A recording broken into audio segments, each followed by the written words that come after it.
അങ്ങനെ കാത്തിരിപ്പിനൊടുവിൽ ഡൊമിനിക് എന്ന ചിത്രം റിലീസിനെത്തുന്നു. അതോടുകൂടി ചിത്രത്തിൻ്റെ സെൻസറിങ് റിപ്പോർട്ടൊക്കെ പുറത്തുവന്നിരിക്കുകയാണ്. അതിൻ്റെ ചെറിയ അപ്ഡേഷനാണ് ഇന്നൊരു വീഡിയോ ഭാഗത്ത്.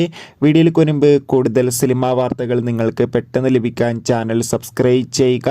ഈ വരുന്ന ജനുവരി മാസം ഇനി ധാരാളം ചിത്രങ്ങൾ അങ്ങോട്ട് തിയേറ്ററുകളിലും OTT റിലീസ് ചെയ്യാൻ പോവുകയാണ്.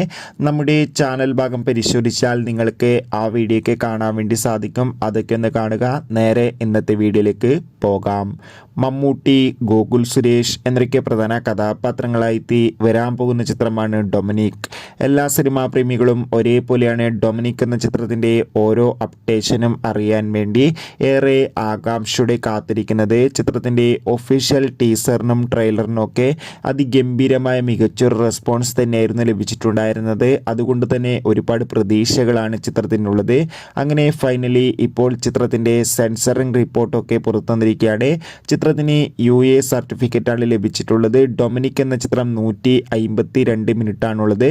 അതായത് 2 മണിക്കൂർ 32 മിനിറ്റുമാണ് ചിത്രത്തിൻ്റെ ആകെ ടൈം ഡ്യൂറേഷൻ. എന്തായാലും കാത്തിരിക്കാം ചിത്രത്തിൻ്റെ റിലീസിനായി. അതോടുകൂടി ഇപ്പോൾ കിട്ടുന്ന സെൻസറിങ് റിപ്പോർട്ടുകൾ സൂചിപ്പിക്കുന്നത് ചിത്രം ഒരു മികച്ച സസ്പെൻസ് ത്രില്ലർ ആയിരിക്കുമെന്നും ചിത്രത്തിൽ മമ്മൂട്ടിയുടെ വേറിട്ടൊരു അഭിനയം തന്നെ കാണാൻ വേണ്ടി സാധിക്കുമെന്നും. ചിത്രം ഈ വരുന്ന ജനുവരി 23 തിയേറ്ററുകളിലെത്തുക. എത്ര പേരാണ് ഡൊമിനിക് എന്ന ചിത്രത്തിൻ്റെ റിലീസിനായി കാത്തിരിക്കുന്നത്? തീർച്ചയായും കമൻറ്റ് ബോക്സിൽ രേഖപ്പെടുത്തൂ. കൂടുതൽ സിനിമാ വാർത്തകൾക്കായി ചാനൽ ഇപ്പോൾ തന്നെ സബ്സ്ക്രൈബ് ചെയ്യാൻ വേണ്ടി പരിഗണിക്കുക.